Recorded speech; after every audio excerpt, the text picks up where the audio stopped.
तीसरे एपिसोड में हम देखते हैं डॉक्टर हान जो जेल में है उससे मिलने एक बूढ़ा आदमी आता है। वो डॉक्टर हान वोंदो से पूछता है, तुम बाइबल लेके कब से चलने लगे?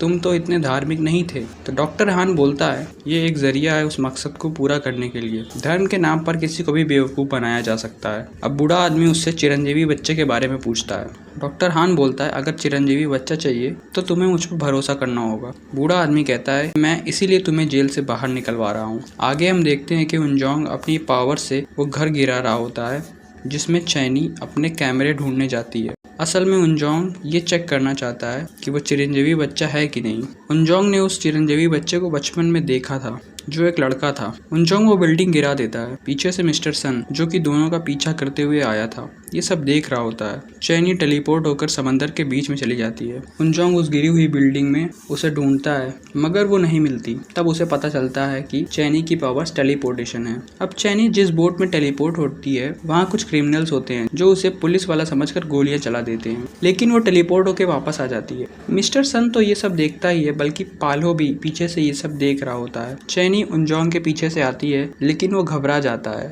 और उसे अपनी पावर से उड़ा देता है। आगे हम देखते हैं पालो और उसके टीममेट्स जो कि 3972 यानी उनजोंग की बात कर रहे होते हैं। वो बताती है उनजोंग वही लड़का है जिसके पावर्स आते ही लैब में सबका ध्यान उसकी तरफ हो गया था। पालो बोलता है उसको एक नया वेरिएंट भी दिखा। उसे लगता है डॉक्टर हान वोंदो ने एक और वेरिएंट उनकी टीम में ऐड कर लिया है। उसकी टीममेट जिसका नाम होरान है वो कहती है, नहीं पापा ऐसा कुछ नहीं करेंगे और वो इस बारे में पता लगाएगी। अगले सीन में हम देखते हैं चैनी को रॉबिन के घर में होश आता है और वो दीवार में एक होल देखती है और उससे पूछती है। रॉबिन बताता है कि पता नहीं उसने तो बस आराम से ही सोडा कैन फेंका था और उसमें से एक होल हो गया। चैनी अब अपने जैकेट में होल्स देखती है तब उसे यकीन हो जाता है कि उसमें भी टेलीपोर्ट होने की पावर है। आगे हम देखते हैं मिस्टर सन की दुकान का सीन जहाँ मिस्टर सन और उसकी वाइफ में बहस हो रही होती है कि उसने फ्लावर्स की डिलीवरी टाइम पे नहीं की। उसकी वाइफ नाराज होकर वहां से चली जाती है। बाद में रॉबिन और चैनी आते हैं उससे पूछने की क्या उसके साथ भी कुछ अजीब हो रहा है। वो बताती है कि वो कहीं भी टेलीपोर्ट हो जाती है और रॉबिन दीवार में छेद कर देता है।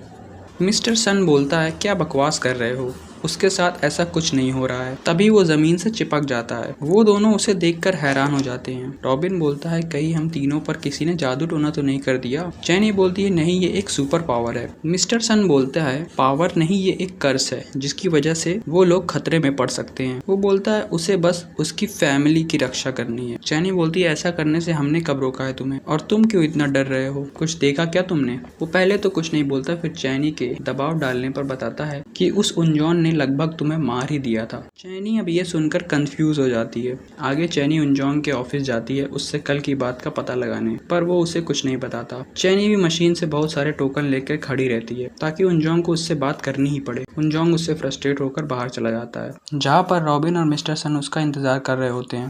उनजोंग उनसे भागने लगता है और वो तीनों उसका पीछा करते हैं। अगले सीन में हमें दिखाया जाता है कि मिसेस किम पुलिस के बुलाने पे आती है क्योंकि डॉक्टर चे की फैमिली अब्रॉड में है और सुसाइड नोट पर मिसेस किम का नाम होता है। नोट पे लिखा है कि डॉक्टर हान वोंदो बेकसूर है और पापी तुम लोग हो। डॉक्टर हान वोंदो से माफी मांगो। अब डायरेक्टर चे के मरने के पहले का सीन देखते हैं जिसमें डॉक्टर हान वोंदो डायरेक्टर चे से चिरंजीवी बच्चे के बारे में पूछते हैं। उसे सुपर पावर से इंटरोगेट किया जाता है जिससे उसे पता चलता है कि चिरंजीवी बच्चा का पता केवल मिसेस किम के पास है। फिर उसे खुद की जान लेने पर मजबूर किया जाता है। अब हमें फ्लैशबैक दिखाया जाता है जब डॉक्टर हान वोंदो की लैब में एक्सप्लोजन हुआ था जिससे काफी सारे बच्चे मर गए थे और कुछ बच्चे बचकर बाहर निकल जाते हैं और डॉक्टर हान वोंदो को ऑर्फनेज के बच्चों की किडनैपिंग और उन पे इलीगल एक्सपेरिमेंट के केस में अरेस्ट कर लिया जाता है। आगे हम देखते हैं दो ऑफिसर्स उन मिसिंग लोगों को ढूंढने आते हैं चर्च ऑफ इटर्नल सैल्वेशन में जो फर्स्ट एपिसोड में गायब हो गए थे। वहाँ उनका स्वागत होरान करती है जिसके पास इल्यूजन्स क्रिएट करने की सुपर पावर होती है। होरान उन्हें चर्च घुमाती है। तभी एक ऑफिसर देखता है कि यहाँ एक बेसमेंट भी है। असल में बेसमेंट में ही वो इलीगल एक्सपेरिमेंट होते हैं और सारे कैप्टिव्स को भी वहीं रखा जाता है। आगे हम देखते हैं वो अंकल जिन्हें चर्च में किडनैप कर रखा था। वो अंकल जोर जोर से आवाज लगाते हैं लेकिन उन ऑफिसर्स को कुछ सुनाई नहीं देता। होरान उन्हें ये दिखाती है कि वो एक गार्डन में जिसमें फिश टैंक रखे हुए हैं, बट रियल में वो फिश टैंक नहीं बल्कि वही गले हुए लोग होते हैं जो उस डंपयार्ड वाले तालाब में गिर गए। अब जब ऑफिसर्स को वहाँ कुछ नहीं मिलता तो वह वहाँ से चले जाते हैं। आगे हम देखते हैं उनजोंग बस का वेट कर रहा होता है और उसके साथ वो तीनों भी पीछे बैठकर प्याज छील रहे होते हैं। उनजोंग उन्हें इग्नोर करता है। फिर वो लोग सुपर पावर्स की बात करने लगते हैं। फिर वो लोग की बकबक सुनकर वो जोर से खड़ा हो जाता है, जिससे सब डर जाते हैं और मिस्टर सन बोलते हैं, कहीं तुम फिर से हमें अपनी पावर से उड़ा तो नहीं दोगे। चेनी बोलती है वो उससे नहीं डरती और उनजोंग का बैग लेकर गाड़ी में बैठ जाती है, जिससे उनजोंग भी उसके पीछे जाता है और वो लोग जबरदस्ती उसे अंदर बिठा लेते हैं। गाड़ी में तीनों एक साथ बोल रहे होते हैं, जिससे उनजोंग को कुछ समझ नहीं आता और वो पक जाता है। चेनी बोलती है अब तुम्हारी तरह हम सब के पास भी सुपर पावर आ गई है। उनजोंग अनजान बनने का नाटक करता है। मिस्टर सन बोलता है उसने देखा है उसे सुपर पावर्स का इस्तेमाल करते हुए और वो अपनी पावर्स को कंट्रोल भी कर सकता था। वो बोलता है कि तुम्हें हम सबको भी अपनी पावर्स पर कंट्रोल करना सिखाना होगा। उनजोंग बोलता है वो इस बारे में कुछ नहीं जानता और उसे इन सब चीजों में नहीं पड़ना। अब फ्रस्ट्रेट होकर वो तीनों उनजोंग को बीच सड़क में ही गाड़ी से उतार देते हैं। उनजोंग बोलता है कि उसे तो यहाँ बस भी नहीं मिलेगी। तभी वो देखते हैं एक पुलिस की गाड़ी लड़खड़ाते हुए उनकी तरफ आ रही है। उसमें वही दोनों ऑफिसर्स होते हैं जो चर्च गए थे और उनमें से एक की बॉडी गल रही होती है, बिल्कुल स्लाइम की तरह। उनकी गाड़ी का एक्सीडेंट हो जाता है। ये सब उनके सामने ही हो रहा था। उनजोंग साइड में खड़ा रहता है और बाकी तीन इन्हें बचाने की कोशिश करते हैं। एक को तो वो बचा लेते हैं पर दूसरा गाड़ी में ही फंस जाता है। चैनी उसका हाथ भी खींचती है पर वो किसी रबर की तरह हो चुका होता है। उसका चेहरा देख के वो दोनों डर जाते हैं। फिर गाड़ी में आग लग जाती है। चैनी उनजोंग से मदद मांगती है। मिस्टर सन उन्हें गाड़ी से दूर हटने के लिए कहता है और पानी लेने चला जाता है। वो दोनों गाड़ी को सीधा नहीं कर पाते, इसलिए उनजोंग अपनी पावर से उनकी मदद करता है और वो ऑफिसर गाड़ी से बाहर गिर जाता है। इधर अब मिस्टर सन पानी निकालने जाता है